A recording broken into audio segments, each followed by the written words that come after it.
It was horrifying to watch that. Hey, stop!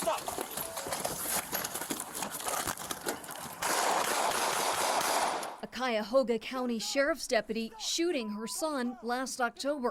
The body camera video does not show exactly what the deputy saw, but when you see it in slow motion, it causes concern for Aisha Rogers. I can see everything, Tara.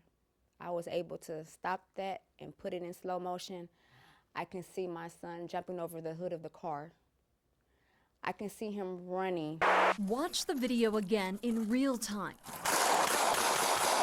Deputy Ison Vajussi fires his gun just seconds after he gets out of the cruiser.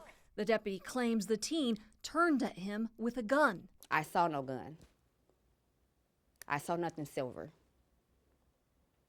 I did see a child running from the police, and I heard 6 gunshots. A different body camera video shows deputies catch up to her son. I'm shot. All right, where you shot? My leg, my right leg. Do you have a gun on you? No, I don't got this gun. Deputies did not find a gun on him, but somewhere else. You got the gun? Good. 4 months later, Rogers saw it all unfold on television. Me and family members shouldn't have to see this type of footage on TV with everyone else. The shooting happened in Cleveland, but the city's body camera ordinance, which requires video release within 7 days, applies to Cleveland police, not the sheriff's department, which patrols the same downtown streets. The county is also not under a consent decree like Cleveland and doesn't follow the same policies. Do you see it as a double standard? I think optically it looks horrible. In January, Sheriff Harold Pertel answered this question about transparency. In the 17 months you've been in the job, do you believe you've been transparent as you could be?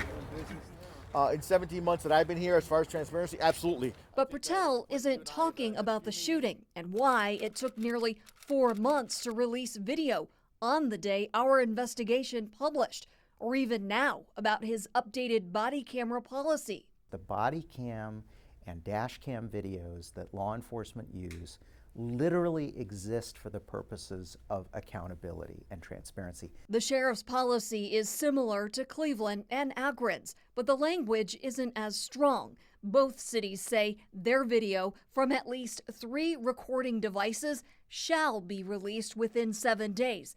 Pertel's policy uses the word should and doesn't say how many videos. As a legislator, shall means you shall. Should means some wiggle room. The county administration released the policy but haven't publicly announced it changed. At least 5 county council members didn't know about the policy update until News 5 investigators and the Marshall Project Cleveland told them.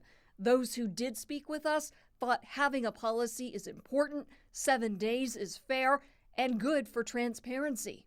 Because of you, I believe the question was called, the decision was made, and we have a new policy. In a statement, Sheriff Pertel said the policy is a step toward strengthening trust between residents and law enforcement.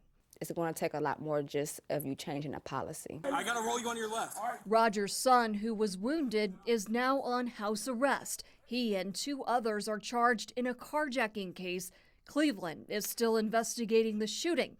This mom is left with even more questions. To me, that still smells like a cover-up.